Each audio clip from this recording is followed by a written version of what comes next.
One of the key inspirators for my book on tomorrow's economy was the work of Carlota Perez, and her research on the techno-economic paradigm shifts, like the recent wave of digital innovation over the last decades. So Carlota, handing over to you, why is digitalization, which is often seen as a threat to jobs, robots and AI, etc., actually something that can also create a greener, smarter economy with more jobs, not less? What does it take? Well, that's a very important question. And thank you very much for the very good introduction about the need for systemic convergent policies. I think basically, if we think of convergence when referring to the policies we need, we're talking about sustainability. We're talking about economic, social, and environmental sustainability.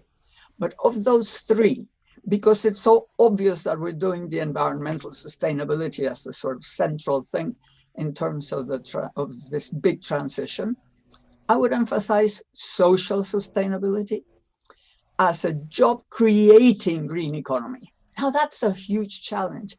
Up to now, we have already had 3 waves of job destruction. We've had technology, which is going to continue destroying jobs. We've had globalization, which might no longer be so high a job destroying thing for the advanced world. And it might be actually creating still jobs in the developing world, but not as many. And then we had the COVID pandemic. So we've had 3 waves of job destruction, of skill destruction, of regional destruction. We must not have a 4th wave. We had all this resentment as a result, and they're right to be resentful, but maybe they're not right to follow the populists. But what is everybody else offering? We're not offering an alternative, and the populists are offering heaven, and people are believing it because at least somebody's offering something. Austerity is not going to get us anywhere, and certainly not to a green economy. We need tons of investment, tons of jobs. We really need to make an enormous transformation, which means innovation, investment, and work. So I would like, in terms of that, to make 2 useful historical parallels: the post-war reconstruction of Europe and the Cold War challenge. You know, we could see the post-pandemic moment as post-war reconstruction, because we're not just reconstructing what COVID destroyed, we're reconstructing everything we've been destroying for the past 50 years almost. So we also would need probably to see the environmental threat as the Cold War. So if we see post-war reconstruction, we need a Marshall Plan now for the developing world, not just for the destroyed, whatever is destroyed in the advanced world. We would need to face now to use the environmental threat as the Cold War.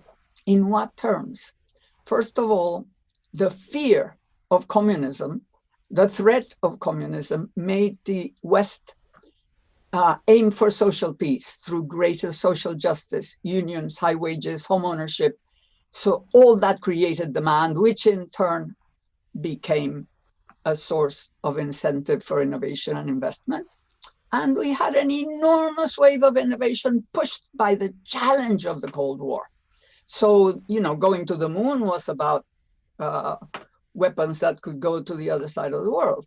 So now we could have a much better challenge and have that enormous incentive to innovation in terms of investment. They were both funded through proactive government action. And now that at last, through the pandemic, we understood the role of government again, and we abandoned this ridiculous free market totalitarianism, we are on a much better track to get to a point where we will achieve this social sustainability together with economic and environmental sustainability.